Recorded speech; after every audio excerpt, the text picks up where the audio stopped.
Olá, seja muito bem-vindo, muito bem-vinda no canal Edmara Martins. E já vou pedir para você deixar aquele like abençoado. Estamos lendo Jesus e as Mulheres, o que ele pensa de nós, de Sharon James. Capítulo 8. A discípula destemida, Maria de Betânia. Libertada das expectativas dos outros, libertada para aceitar o convite de Deus.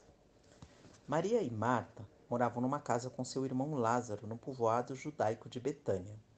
Essa cidade localizava-se a pouco mais de 3 quilômetros a leste do templo em Jerusalém, na encosta oriental do Monte das Oliveiras, a última parada na estrada de Jericó a Jerusalém. Betânia significa casa de tâmaras e figos, o lugar perfeito para uma pausa refrescante. A casa de Marta e Maria era um refúgio seguro e tranquilo para Jesus quando ele viajava de um lugar a outro. Maria ocupava 3 vezes o centro do palco no ministério terreno de Jesus. Vamos analisar 2 desses encontros para ver como Jesus libertou as mulheres dos preconceitos do passado que as impediam de estudar a palavra de Deus e como as libertou para ser discípulas de Cristo e aprender as verdades das Escrituras. Vamos abordar o terceiro encontro no próximo capítulo, quando analisemos Marta, a irmã mais velha de Maria. Vamos acompanhar Jesus em seu primeiro encontro com Maria de Betânia, na casa dela, onde estava sendo preparada uma festa especial.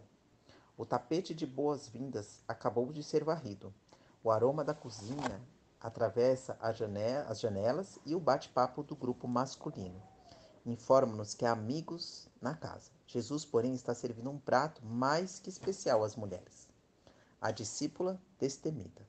Maria e Marta estavam atarefadas na cozinha, preparando a refeição para seu amigo e convidado de honra. Maria, verifique o cordeiro no forno, Marta disse à irmã, em meio aos ruídos de pratos e panelas. E onde está o vinho? O pão precisa ser sovado em 15 minutos. Há muita coisa a ser feita. Vou levar uma tigela de tâmaras frescas aos convidados, Maria informou. Com isso, eles poderão beliscar alguma coisa enquanto terminamos os outros pratos. Assim que entrou na sala, Maria ouviu Jesus falando sobre o reino de Deus, o plano de redenção, o cumprimento da profecia, o perdão de pecados e a vida eterna. Não julguem para que vocês não sejam julgados. Jesus estava ensinando. Não condenem para que não sejam condenados. Perdoem e serão perdoados. Sejam generosos e receberão com generosidade. O reino de Deus é como uma semente de mostarda que um homem pegou e plantou em sua horta. A semente germinou e tornou-se uma árvore, e os passarinhos empoleiravam-se em seus galhos. Jesus avistou Maria em pé na porta e, com um aceno, convidou-a para entrar. Olhando diretamente para ela, ele prosseguiu: O reino de Deus é como o fermento que uma mulher misturou a uma grande quantidade de farinha, até transformá-la numa massa. Jesus continuou a dizer quem ele era e o que viera fazer. Hipnotizada pelas palavras do mestre, Maria sentou-se no chão aos pés dele, em companhia dos outros. Os homens sentiram-se desconfortáveis com a presença dela, mas Jesus abaixou os olhos e começou a falar diretamente a Maria, sua aluna recém-chegada. Os discípulos esperavam que Jesus enviasse Maria de volta à cozinha, onde era o lugar dela, mas ele não fez isso. Ficaram confusos quando Jesus a convidou para assistir à aula, mas tentaram fazer o possível para não se distrair com a presença dela. Afinal, as mulheres elas não tinham permissão para sentar e ouvir os ensinamentos de um rabino. Não tinham sequer permissão para estar na companhia de homens. 20 minutos depois, Marta disse irritada: Onde está aquela garota? Zangada, ela irrompeu na sala com uma tigela na mão. Todos os olhares voltaram-se para a irmã frustrada quando ela interrompeu Jesus e apontou na direção de Maria com uma colher de pau. Senhor, ela começou a dizer com voz firme, não vês que Maria me deixou só na cozinha? O que ela pensa que está fazendo? Não te importas que eu tenha de fazer todo esse serviço sozinha enquanto essa irmã irresponsável fica aí no meio dos homens sem fazer nada? Ora, ela não devia nem estar aqui. Não é correto uma mulher ficar numa sala cheia de homens, muito menos sentada aos pés de um rabino enquanto ele ensina. Coloque-a no seu devido lugar. Diz a ela que volte para a cozinha imediatamente.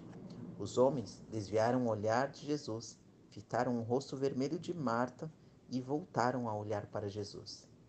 Marta, Marta, Jesus replicou, não fique tão afobada. Maria está no lugar exato em que deveria estar. Você está tão preocupada, perturbada e distraída com detalhes cotidianos que não enxerga as alegrias da vida. Não precisa trabalhar tanto para oferecer um banquete para nós. Isso não é e nem um pouco importante. O importante é que estou aqui e tenho algo a compartilhar com você. Maria entendeu isso, ela escolheu o que é importante e eu não vou mandá-la embora daqui. Ela veio participar da aula para aprender, para ser discípula da palavra de Deus. E não vou tirar isso dela. Marta colocou a mão coberta de farinha no quadril, deu meia volta e marchou para a cozinha. Nunca fui tão humilhada. Ela resmungou, afastando-se. Uma análise mais cuidadosa. Há várias facetas nessa história que acho engraçadas. Pode dizer que sou marota, mas começo a rir quando eu penso em Marta tentando colocar Maria em seu devido lugar, e em Jesus colocando Marta no lugar que lhe era apropriado. Vamos fazer uma análise mais cuidadosa. Caminhando, Jesus e os seus discípulos chegaram a um povoado onde certa mulher chamada Marta recebeu em sua casa. Lucas 10, versículo 38. Pelo fato de o nome de Marta ser mencionado em primeiro lugar, é bem provável que ela fosse a irmã mais velha e anfitriã da noite. Lucas não menciona esse detalhe aqui, porém Marta e Maria tinham um irmão chamado Lázaro, que, conforme descobrimos mais tarde, foi um dos amigos mais chegados de Jesus. Maria, sua irmã, ficou sentada aos pés do Senhor, ouvindo a sua palavra. Lucas 10, versículo 39. Para entender a incrível libertação que Jesus concedeu a Maria de Betânia, ao convidá-la para sentar-se aos seus pés, como aluna, vamos aprender como as mulheres eram consideradas naquela cultura em particular. Lembre-se, durante aquele período da história, as mulheres eram proibidas de ser doutrinadas pelos rabinos. Nas sinagogas antigas, as mulheres tinham permissão para ouvir, mas somente os homens podiam ensinar. Diziam que era perda de tempo doutrinar as mulheres que eram incapazes de aprender. Joséfo, famoso historiador judeu, escreveu que a mulher tem menos valor que o homem em todos os sentidos. As mulheres faziam parte da categoria das crianças e dos escravos. Eram consideradas incapazes de entender assuntos religiosos. O rabino Eliezer ben Azariah ensinou: é melhor queimar as palavras da lei que representá-las à mulher. Essa era a atitude geral em relação às mulheres quando conhecemos Maria. Em nossa cultura, sentar-se aos pés de alguém dá a ideia de um grupo de crianças sentado aos pés de um contador de histórias ou professor.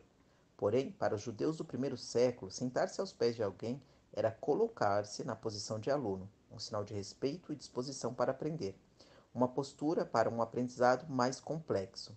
Em geral, os mestres sentavam-se numa plataforma e os alunos reuniam-se abaixo dele no chão. Paulo referiu-se a essa posição quando anunciou a uma multidão hostil que foi instruído aos pés de Gamaliel. Quando Lucas menciona que Maria estava sentada aos pés de Jesus, o leitor do primeiro século entendia que ela ocupava a posição de aluna, numa classe onde só havia homens, uma situação nunca vista, totalmente incomum. Quando eu era criança, uma de minhas atividades favoritas era examinar as páginas com objetos ocultos das revistas Hindlights, quase sempre empilhadas em salas de espera de consultórios médicos. A finalidade era encontrar objetos fora do lugar. Um carro numa árvore, uma escova de cabelo numa tigela de sopa, um cão sentado numa escrivania. Essa figura de Maria sentada aos pés de Jesus era semelhante a uma página de objetos ocultos de uma daquelas revistas.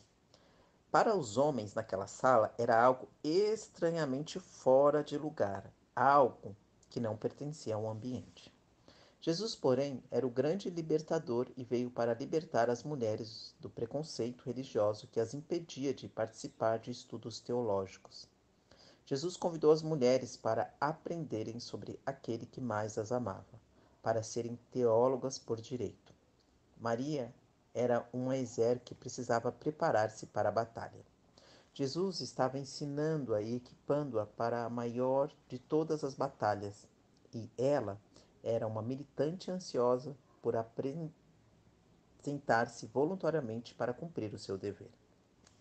Marta, porém, estava ocupada com muito serviço e, aproximando-se dele, perguntou: Senhor, não te importas que minha irmã tenha me deixado sozinha com o serviço?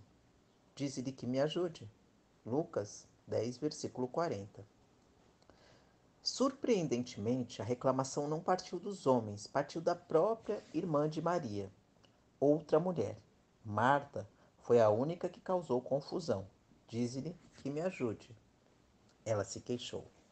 Marta estava brava, e posso entender isso. Num dia de ação de graças, recebi 38 pessoas em casa para o jantar.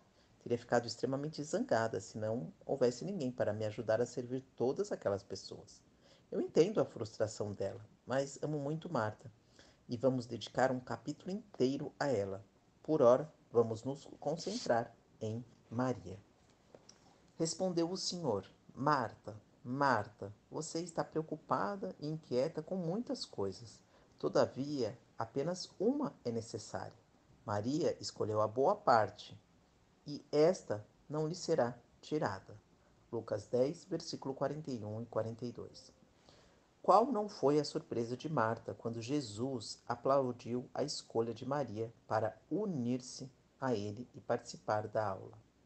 Uma classe só para homens, devo acrescentar. As mulheres sempre ficavam confinadas na cozinha. Jesus convidou Maria a largar os pratos e panelas e a pegar papel e caneta. Garantiu à sua aluna mais recente e a Marta, e a você e a mim, a bem da verdade, que Maria não estava fora de lugar, estava exatamente onde deveria estar. Ao repreender Marta, Jesus envia uma mensagem a todas nós. A vida está sempre lotada de atividades que julgamos necessárias, mas conhecer Jesus é algo que suplanta tudo o mais que grita por nossa atenção, mas que simplesmente conceder permissão às mulheres para aprender com suas discípulas. Jesus chama Maria, Marta e todas nós para dar prioridade máxima a Deus. Uma profetisa determinada. Maria divide a cena 2 com Marta, sua irmã, desempenhando o papel mais importante. Por isso, vamos pular uma parte e ir ao encontro de Maria na cena 3, numa das vezes em que esteve com Jesus. Encontramos Jesus mais uma vez no jantar. Como sempre, os homens estão reunidos ao redor da mesa e as mulheres ausentes da cena. Isto é, até o momento em que Maria entra na sala novamente. Só que dessa vez ela não está lá para aprender, está lá para ensinar. Marta e Maria estavam oferecendo um jantar para Jesus e seus amigos mais chegados. O jantar não era na casa delas, mas Simão havia convencido Marta a encarregar-se de todos os preparativos. Afinal, ninguém era melhor que Marta para organizar um jantar. Aquela, porém, era uma comemoração especial, não um jantar comum.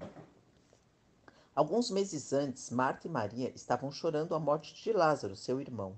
E agora, graças a Jesus, Lázaro está vivo e bem disposto entre seus amigos. Talvez estivesse rindo e contando anedotas como se nunca houvesse ficado dentro de um túmulo escuro durante 4 dias. Que comemoração! Maria, não se esqueça de mexer o cozido do cordeiro, Marta gritou do outro lado da sala. Nossos convidados chegarão a qualquer momento. Que bom que Simão, o leproso, tenha aberto sua casa para nós, Maria pensou. Ah, precisamos fazer alguma coisa para eliminar a palavra leproso. Afinal, ele não padece mais de lepra. Jesus curou-o meses atrás. Veja a pele dele, lisa como a de um recém-nascido. Se ainda fosse Simão, o leproso, ninguém estaria aqui. Enquanto Maria continuava a mexer o cozido, a sua mente começou a comover-se com as lembranças do que Jesus fizera nos últimos 3 dias. O desvalido curado, o possuído por demônios liberto, o morto ressuscitado, o rejeitado restaurado e o pecador salvo. Porém, a alma sonhadora de Maria começou aos poucos a cair na realidade, quando ela se lembrou das palavras de Jesus sobre sua morte iminente. Estamos subindo para Jerusalém, e o Filho do Homem será entregue aos chefes dos sacerdotes e aos mestres da lei. Eles o condenarão à morte e o entregarão aos gentios para que zombem dele, o açoitem e o crucifiquem. No terceiro dia ele ressuscitará. Mateus 20, versículo 18 e 19. Eis que nosso tempo com ele é curto. ela considerou. Eu não posso suportar a ideia de perdê-lo, apesar de saber que foi por isso que ele veio. Foi por isso que ele nos ensinou o tempo todo. Meu coração está muito aflito. O que posso fazer para homenageá-lo? A mente de Maria viajou a outro incidente na vida de Jesus. Ela não o testemunhara pessoalmente, mas era um dos momentos de que mais gostava, quando alguém contava as aventuras de Jesus. O dia em que uma mulher pecadora interrompeu outro jantar do qual Jesus participou.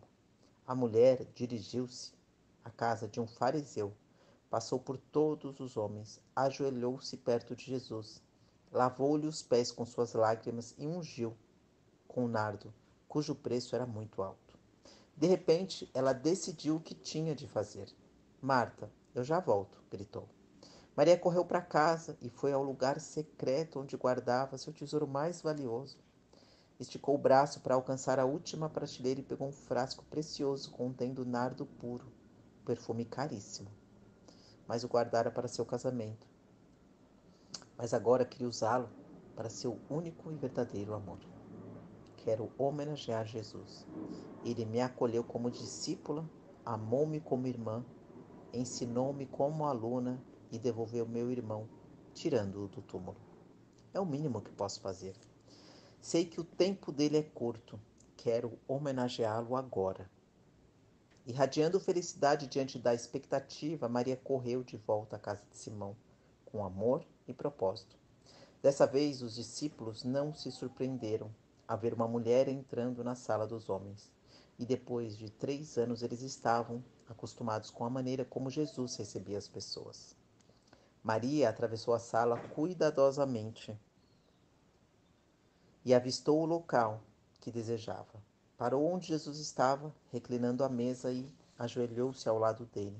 Com um toque firme, quebrou o gargalho do frasco de alabastro e derramou o conteúdo na cabeça e nos pés de Jesus. O corpo de Maria agitou-se por dentro quando ela ungiu Jesus. Era a antecipação de um evento. E em seguida, Maria soltou os cabelos e enxugou o excesso de perfume dos pés de Jesus, cheios de calosidade. A doce fragrância impregnou o ar e todos que estavam por perto. Assim que eles perceberam de onde vinha o aroma, um burburinho de comentários tomou conta da sala, como um enxame. Alguns olharam com ar de compreensão e aprovação. Outros torceram o nariz em sinal de protesto zeloso. Que desperdício! Um dos discípulos reclamou. Este perfume podia ter sido vendido a preço muito mais alto e o dinheiro dado aos pobres. O coração de Maria entristeceu-se diante do comentário inoportuno, mas Jesus animou-lhe o espírito com palavras encorajadoras. Por que vocês estão perturbando esta mulher? Ele perguntou enquanto colocava a mão sobre a cabeça de Maria. Ela praticou uma boa ação para comigo. Vocês sempre terão os pobres consigo, mas a mim nem sempre terão. Não estão entendendo? Quando derramou este perfume em meu corpo, ela estava me preparando para o sepultamento. Digo-lhes a verdade. Jesus disse bem alto para que todos ouvissem. Onde este evangelho for anunciado, o que Maria fez também será contado. Maria ergueu os olhos e fitou Jesus. O coração dela transbordava de amor. Uma análise mais cuidadosa. Esse relato de Maria de Betânia, ungindo Jesus, é registrado em 3 dos 4 evangelhos. Mateus 26, versículos 6 e 13. Marcos 14, versículo 3 e 9. João, João 12, versículo 1 e 8. E misturaremos os três para fazer uma análise mais cuidadosa. Lucas 7, versículo 37, também registra o incidente de uma mulher ungindo Jesus num jantar. Mas esse é um caso diferente, sem sombra de dúvida. A narrativa de Lucas ocorreu na casa de um fariseu, e a mulher que homenageou Jesus é referida como pecadora. 6 dias antes da Páscoa, Jesus chegou a Betânia, onde vivia Lázaro, a quem ressuscitara dos mortos. Ali prepararam um jantar para Jesus. João 12, versículo 1 e 2. Estando Jesus em Betânia, na casa de Simão, o leproso, Mateus 26, versículo 6. A notícia da ressurreição de Lázaro foi um combustível adicional para atiçar o fogo da determinação dos fariseus em sentenciar Jesus à morte. Jesus, sem dúvida, sentiu a aproximação da nuvem de morte ameaçadora, e enquanto os convidados comemoravam com alegria, ele pensava nos dias adiante. Da mistura dessas duas passagens, aprendemos que Jesus se encontrava no jantar na casa de Simão, o leproso. O que você acha desse nome, Simão, o leproso? Mas aquela não era uma lepra comum, era uma lepra curada. Se não tivesse sido curado, Simão seria considerado impuro e teria de ficar a uma boa distância de seus convidados, gritando: impuro, impuro. Se continuasse a padecer dessa enfermidade incurável, poderia oferecer um jantar, mas haveria poucos convidados. O nome melhor para esse homem teria sido Simão, o que foi curado da lepra. Imagine o leproso curado com a pele tão lisa como o bumbum de bebê, dividindo uma garrafa de vinho com Lázaro, o ressuscitado. Podemos apenas imaginar que outros milagres haviam sido realizados nas pessoas ao redor da mesa. O jantar foi na casa de Simão, porém Marta e Maria eram aparentemente as anfitriãs oficiais do evento. Quem melhor que Marta para encarregar-se dos detalhes? Marta servia. João 12, versículo 2. Até aqui nenhuma surpresa. Você não sente vontade de rir? Enquanto Lázaro estava à mesa com ele. João 12, 2. Durante jantares ou banquetes como aquele, os convidados não se sentavam em cadeiras à mesa, mas reclinavam-se em almofadas no chão, colocadas ao redor de mesas baixas. A cabeça dos convidados ficava perto da mesa, e eles se apoiavam num braço e usavam o outro para comer. Portanto, Jesus estava sentado com as pernas para trás e com os pés à mostra. Então Maria pegou um frasco de nardo puro, que era um perfume caro, derramou-o sobre os pés de Jesus e os enxugou com seus cabelos. João 12, versículo 3. Marco diz que o perfume estava dentro de um frasco de alabastro, e é bem provável que o frasco fosse selado e tivesse um gargalho comprido. O alabastro era um mármore fino e delicado, e Maria podia ter quebrado facilmente o gargalho do frasco e despejado a fragrância. Mateus e Marcos registraram que ela ungiu a cabeça de Jesus. João observou que ela ungiu os pés de Jesus, mas Jesus disse que ela ungiu o corpo dele. Os discípulos notaram os lugares onde o perfume tocou, mas Jesus apontou para o propósito. Maria não estava simplesmente ungindo a cabeça ou os pés de Jesus. Ela estava preparando o corpo dele para o sepultamento. De acordo com B. F. Scott, aquele foi o primeiro estágio de um embalsamento. Não se unge os pés de uma pessoa viva, mas os pés de alguém como parte do ritual de preparação do corpo inteiro para o sepultamento. Enquanto o barulho das risadas e conversa dos convidados enchia a sala, eu imagino que os pensamentos de Jesus estavam em outro lugar.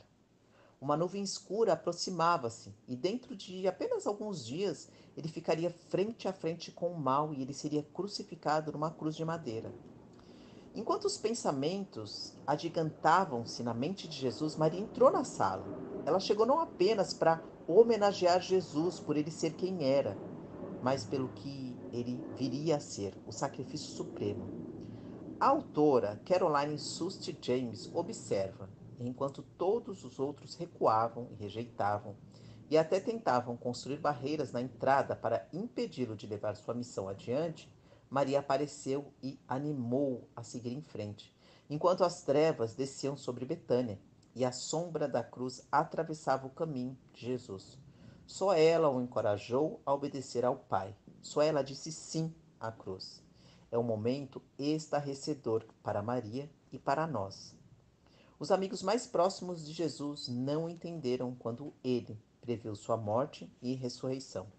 Estavam ocupados demais, querendo saber quem era o maior entre eles e concorrendo para ocupar o melhor lugar no reino celestial.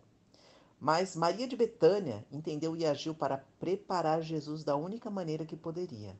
O nardo era provavelmente o maior dote de Maria para seu futuro marido. E quando Maria soltou os cabelos, aquele também foi um alto reservado apenas ao marido da mulher. Que maravilha saber que Maria entendeu que Jesus era, de fato, seu noivo celestial, a quem ela entregou voluntariamente o seu dote e soltou os cabelos. Maria viu a necessidade e agiu.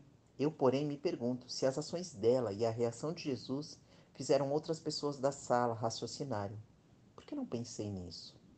A mesma reação ocorreu quando Jesus passou uma toalha ao redor da cintura e começou a lavar os pés dos discípulos. Pode deixar que eu faço isso, Pedro disse. A que possamos ser livres para servir, para abrir mão de nossas hesitações e inibições. Eu não quero jamais me arrepender de perder uma oportunidade de dizer: por que não pensei nisso? Quando se tratar de servir a Jesus. E a casa encheu-se com a fragrância do perfume. João 12, versículo 3. A fragrância não encheu apenas a sala, mas todos os que participaram do jantar levaram a fragrância consigo. E sem dúvida, os homens casados tiveram de dar algumas explicações quando chegaram em casa. O mesmo ocorre quando uma mulher adora Jesus hoje. Ela torna-se a fragrância de Cristo e essa fragrância atinge todos ao redor dela. Apenas um dos seus discípulos, Judas Iscariotes, que mais tarde iria traí-lo, fez uma objeção. Porque este perfume não foi vendido e o dinheiro dado aos pobres. Seriam 300 denários. Ele não falou isso por se interessar pelos pobres, mas porque era ladrão. Sendo responsável pela bolsa de dinheiro, ele costumava tirar o que nela era colocado. João 12, versículo 4 e 6. O nardo é um óleo aromático feito de uma planta originária do norte da Índia.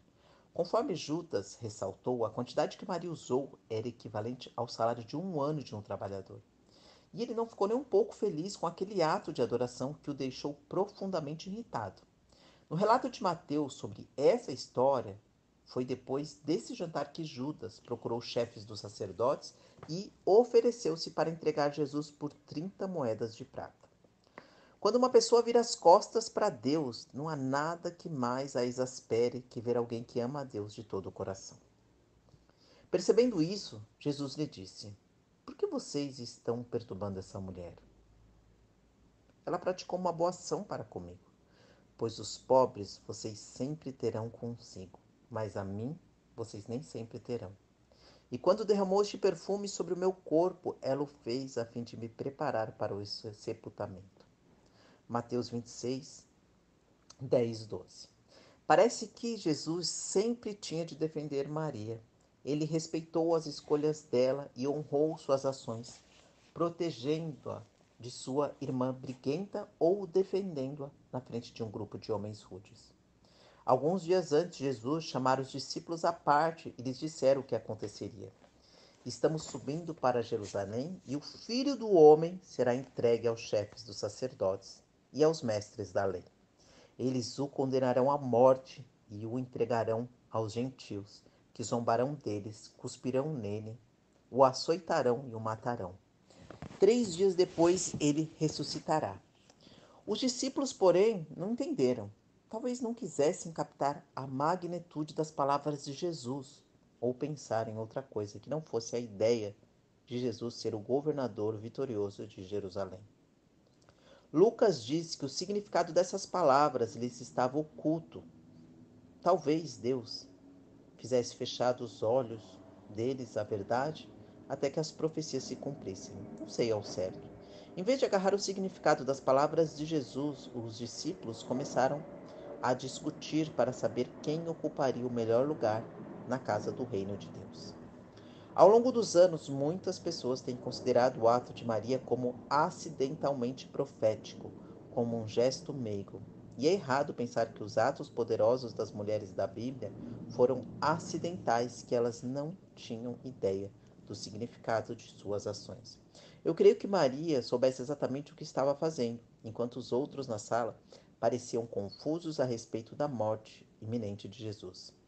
Maria entendeu a sua gravidade e aparentemente suas ações foram intencionais. Ela sabia o que estava fazendo e por que estava fazendo. Tanto que Jesus disse que ela estava preparando o seu corpo para o sepultamento. Maria, a aluna, agora era Maria, a professora. Da mesma forma que as ações de Maria e de Betânia abriram as portas para as mulheres aprenderem e se tornarem discípulas da palavra, seu ato de ungir os pés de Jesus abriu as portas para as mulheres servirem no ministério. Eu lhes asseguro que em qualquer lugar do mundo inteiro, Onde este evangelho for anunciado, também o que ela fez será contado em sua memória. Mateus 26, versículo 13. Há uns poucos incidentes no Novo Testamento, nos quais Jesus fez o holofote brilhar sobre determinada pessoa e disse a todos ao redor, inclusive a você e a mim: prestem atenção nisto, é importante. Jesus quis ter certeza de que não nos esqueceremos das ações proféticas de Maria e destacou, naquela época e agora, libertada das expectativas dos outros. Maria tinha algumas expectativas que lhe foram incutidas pela cultura e por sua irmã. Seu mundo não ia muito além da porta de casa. Esperava-se que ela cuidasse dos assuntos domésticos e permanecesse longe dos assuntos reservados aos homens. Isso incluía o mercado da cidade, a arena política e as salas de aula dos rabinos. O mundo de Maria era muito pequeno. Não sei se você já sentiu aquele confinamento sufocante das expectativas dos outros em relação à sua vida. É um fardo muito pesado para carregar. São muitos os exemplos. A mulher que frustra as expectativas dos pais de seguir a carreira de medicina e responde ao chamado para trabalhar num campo missionário. A jovem que deixa de lado as expectativas dos colegas de ganhar um salário poupudo e vai trabalhar numa organização sem fins lucrativos. A mãe que põe de lado as expectativas de uma família educada em escolas de primeira linha e decide ensinar os filhos em casa. A mulher que rejeita as expectativas de sua comunidade de fé e volta a trabalhar numa empresa secular para sustentar financeiramente a família. A mulher que abandona as expectativas dos colegas e volta para casa para ser mãe em tempo integral. A filha de missionários que frustra as expectativas de seus antecedentes e segue um caminho diferente, ou a mulher que resiste às expectativas das funções tradicionais e passa a estudar teologia no seminário. Deixar de lado as expectativas dos outros para fazer o que Deus pede é muito difícil. E é aí que encontramos Maria de Betânia. A sociedade tinha algumas expectativas para Maria como mulher. Marta tinha algumas expectativas para Maria como mulher. Os discípulos tinham algumas expectativas para Maria como mulher. Será que ela teria coragem de soltar as correntes das expectativas dos outros e aceitar o convite de Jesus? Sairia da caixa que confinava sua vida? Quando penso nos homens e nas mulheres da Bíblia que realizarão grandes feitos para Deus, quase todos tiveram de deixar de lado as expectativas dos outros para aceitar o convite de Deus e participar das atividades dele. Abraão teve de deixar de lado as expectativas de seu pai de levar adiante os negócios da família para responder ao chamado de Deus e tornar-se nômade. Ruth teve de deixar de lado as expectativas da família de permanecer em Moabe para acompanhar a sua sogra e adorar Jafé, que para a família de Ruth era um Deus estranho. Moisés teve de deixar de lado as expectativas de sua mãe adotiva de tornar-se governador do Egito, para ser o libertador de Israel. Pedro, Tiago e João tiveram de abrir mão das expectativas dos pais de dirigir o negócio de pesca da família para seguir Jesus. Jesus virou as costas às expectativas de seus seguidores de tornar-se um líder político para cumprir os propósitos de Deus. E aqui estamos com Maria, uma mulher corajosa que abandonou as expectativas por outros e entrou na sala de aula de Jesus. Jesus escancarou a porta e que bom que ela escolheu sentar-se ali, libertada para aceitar o convite de Deus. Caroline acabara de ingressar no seminário, um bastião de treinamento de homens religiosos que até recentemente exibia um cartaz proibido para mulheres em suas salas sagradas. Ah, é claro que essa proibição não estava estampada nos papéis timbrados, nem colocada em letras grandes acima da entrada, mas era possível sentir isso nos olhos dos professores e nas atitudes dos administradores, no ar dos arquivistas. Caroline, porém, amava a palavra de Deus e queria estudar teologia. Era importante para ela. Um professor com um ar mais que maroto nos olhos, ele caminhou em sua direção enquanto ela estava mergulhada nos livros da biblioteca do estabelecimento. Sabe, ele começou a dizer: nunca houve grandes teólogas. Essa observação fortuita deixou a sua marca em Caroline e ela começou uma jornada para provar que ele estava errado. Em vez de desencorajar aquela moça dinâmica e aferrecer-lhe o entusiasmo, o professor acendeu o estopim que liberou o poder planejado por Deus desde o início para ela. O professor estava errado. Há muitas teólogas excelentes e neste capítulo conhecemos uma das primeiras, Maria de Betânia. Por que queremos aprender? Para guardar o conhecimento só para nós? Acho que não. Esse certamente não foi o exemplo de Jesus no Novo Testamento. Ele ensinou os discípulos para que pudessem sair e ensinar outras pessoas.